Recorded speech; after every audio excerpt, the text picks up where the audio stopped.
years. Now, here's a clip from Napolitano back in March of 2009 where they're discussing this exact kind of gun trafficking program. But our department has a very broad mission, and we have to be able to multitask. And as we multitask, one of the things that has happened, one of the changes in the threat environment has been what is going on in Mexico. How successful do you expect to be in this effort to clamp down on the trafficking of power going into Mexico? Several things. One is, first of all, you've got to interdict the arms. You've got to stop them from going into Mexico. We're coordinating with Mexico because they can do more by way of southbound screening on their side of the border. But then the Department of Justice moving their agents down there, as David said, and increasing tracing. That will help us identify who is putting those arms into the arms, those guns into the arms of the traffickers moving south. And out of that, there can reasonably be seen more prosecution of actual arms dealers who are intentionally and knowingly putting arms into the hands of the smugglers. And so there you have it. They're essentially caught red-handed, but my guess would be not much will happen unless they plan to target the entire national security state. And we'll see. But now, meanwhile, Big Sis acknowledges that Homeland Security is now monitoring Twitter for signs of social unrest. So all the admitted criminal activity in government, but instead it's always on the population, guilty until proven innocent. And here you have Paul Joseph Watson's article discussing how the federal agency is concerned about riots breaking out in the U.S. and essentially following the Arab Spring, they hope to now monitor the activities of not yet proven guilty, no reason to believe they're involved in criminal activity, people on Twitter, Facebook, and other social network sites to find out if they're engaged in so-called subversive activities or just economic riots and so forth. And, you know, it's just more of the police state coming down on the people as the government's increasingly proved to be criminal itself. Just as we've already covered how Louisiana is banning cash transactions for secondhand goods, they also recently upheld in the Supreme Court that Louisiana police can supposedly search cars on a hunch, that they don't need actual probable cause, that it's enough just to believe someone's criminal. Now, the case they use here, the person was found to have drugs in the car, so it somehow seems to reinforce the idea that a preemptive search is okay. What it's really doing is empowering police. And getting back to this cash ban on secondhand transactions, I've heard the lawyer quoted in this story, Thad Ackle Jr., talking about how it was the law enforcement lobby and kind of the national security state lobby who pushed this bill through, slipped it under the radar, and kept it from really being questioned. And the problem really is the language of the bill. It's so open-ended, it creates a slippery slope to where basically anyone engaged in secondhand transactions will be placed under suspicion. There's already laws and regulations forcing, you know, pawn shops as well as wire trade stores. Yeah, we have a clip here. They give a check or a cashier's money order or a electronic. One of those three mechanisms is used. Hardy says the bill is targeted at criminals who steal anything from copper to televisions and sell them for a quick buck. We are being targeted for something that we shouldn't be. Besides nonprofit resellers like Goodwill, along with garage sales, the language of the bill encompasses stores like the Pioneer Trading Post and flea markets.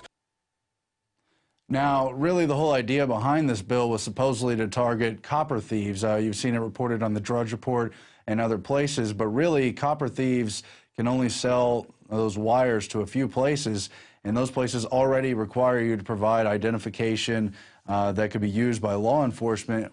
In the case of thievery, what it really does is just crack down on regular people trying to make money off ordinary transactions, garage sales, antiques, and the rest of it. It's very dangerous language, and we should keep an eye on that. Now, we also have a clip from the earlier ruling that a hunch is somehow enough to search a car in Louisiana. And I don't think the Supreme Court has opened any bigger door than that was there before.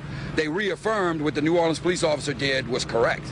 Police say this ruling changes nothing, but local criminal defense attorney Kirk Piccioni feels differently. I would imagine that this is going to result in more searches, more arrests, more investigatory stops. Piccioni says that this allows an opinion or a hunch of an officer the right to search a vehicle and apply it in court. So therefore, somehow a hunch is enough to violate the Fourth Amendment. Meanwhile, you also have heard about the pregnant mom who says the sandwich arrest was horrifying. She says she accidentally walked out of the store without paying for a sandwich. Her and her husband were arrested, and their kid was seized by child welfare services, who say that's the automatic response. So you see, again, how the system is set up for petty crime, for no crime at all, to take children, to place ordinary people under suspicion. And that child was returned, but really only because the couple went to the media about the terrible incident. The store says they really weren't trying to target the child. They feel bad about the way it turned out, but they're still not sure if they might prosecute her, even though it's a misdemeanor charge for fourth-degree theft. It was never our intent to separate a mother from her child. That was a very unfortunate consequence to the situation, Houghton said. We understand the outrage. We are concerned about how this was handled. But you see the larger child welfare system, CPS, just ready to snatch and grab kids for any reason at all. Any suspicion placed on parents can be used as justification to take those kids, and then getting them back is the hard part. And it's just tragic, and the system is obviously ramping up again. I think we have another quote from that as well. The pregnant mom says, "I got completely hysterical. I went to the bathroom and threw up." That was when they took the kid. Lezinski called the incident so horrifying it seemed to escalate, and no one could say this is too much. Now, the couple offered to pay for the sandwich, but the store said that was not good enough. And really, it's kind of reminiscent of the direction that the movie Idiocracy showed satirically that society was headed towards. That's the Mike Judge film. Your account has been charged. Your balance is 0. Please come back when you can afford to make a purchase. No. I'm sorry you're having Come trouble. on. My kids are starving. This should help you calm down. Please come back when you can afford to make a purchase. Your kids are starving. Carl's Jr. believes no child should go hungry. You are an unfit mother. Your children will be placed in the custody of Carl's Jr.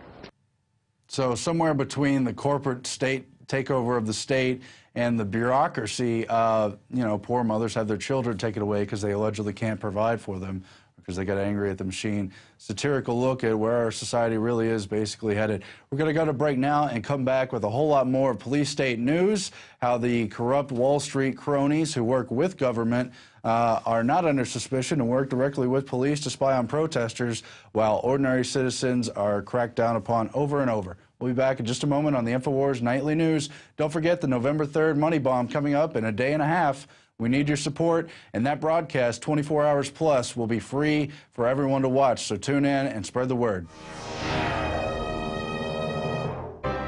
Ron Paul, a visionary who predicted the financial crisis, a leader with a plan to solve it.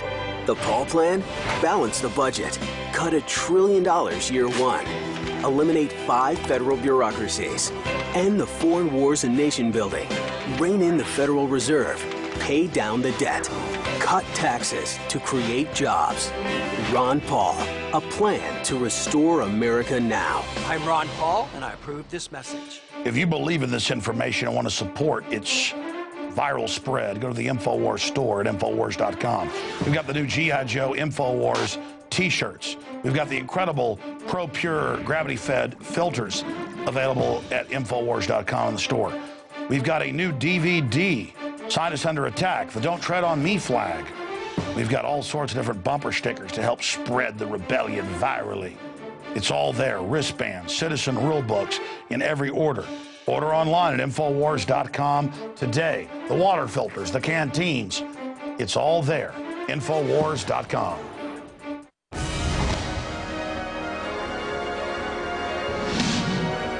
Our mission at INFOWARS.com is to audit the Fed, abolish the Fed, restore the Constitution, abolish the TSA, restore the Second Amendment, restore the Constitution, restore the Republic. And if you believe in those goals, then it is your free will, responsibility, and honor to spread the word about our operation and to donate to the 2011 money bomb. For many years, I tried to basically stay small, make my films, do my radio show, but it grew and grew and grew. Think about how a money bomb that listeners started 4 years ago led to us being able to move into this bigger office. A later money bomb helped us expand into the empty warehouse next door. And in the last year, we have built the TV studios and put the equipment in and are now doing a nightly news show every night at 7 o'clock that we're now beta testing and getting ready for television. Right now going out to members at PrisonPlanet.tv and then reaching millions as it spills out onto YouTube and other systems. Help us go to the next level. Not reaching 15 million a week, but reaching 30, 40, 50 million a week. Our growth curve is exponential, but we need to hit our afterburners and turbocharge. History is happening now. The war for human liberty against total dehumanization is on now. Join us Thursday, November 3rd at INFOWARS.com. We're going to have a 24-hour plus live transmission with guests and interviews starting at 11 a.m. and running into my next radio show the next day. We're going to have a huge lineup of liberty-loving patriots from all over the world joining us. It's going to be amazing. And this money bomb is going to have a lot of new things added to it that's going to make it even more powerful than past years. So please donate at InfoWarsMoneyBomb.com or InfoWars.com/moneybomb, or simply spread the word about the money bomb. Stand with InfoWars.com and my incredible crew and all of our other supporters and help us get the word out even more. The ball is in your court. The rest is up to you. It's InfoWars Money Bomb 2011, November 3rd. It kicks off 11 a.m. Visit the website at InfoWarsMoneyBomb.com, InfoWars.com/moneybomb.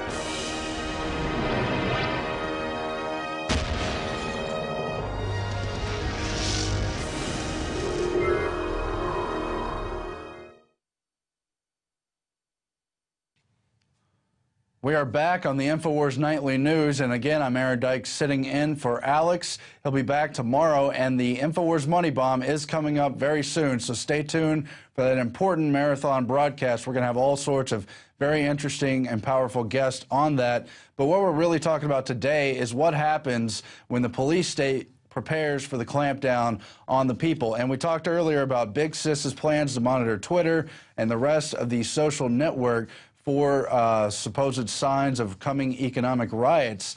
But they've really been planning for these economic riots openly since 2008. The U.S. Army War College wrote a paper preparing on it. And so we wanted to show you now footage from the Depression-era riots where that engineered crisis, facilitated by the policies of the Federal Reserve, led to a crackdown on the people. And so here you see police beating back the crowds. They're upset because of all the job clampdown and really what was a restriction on the currency.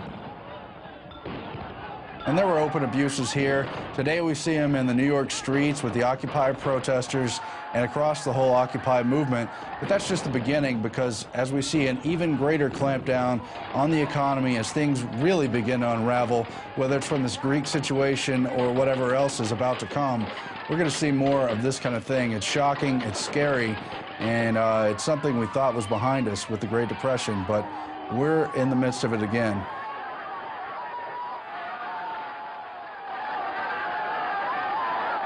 And there's that footage. It's also up on Infowars.com. But with that in mind, Counterpunch has covered how Wall Street firms spy on protesters in a tax-funded center. And they're talking about the synthesis of the NYPD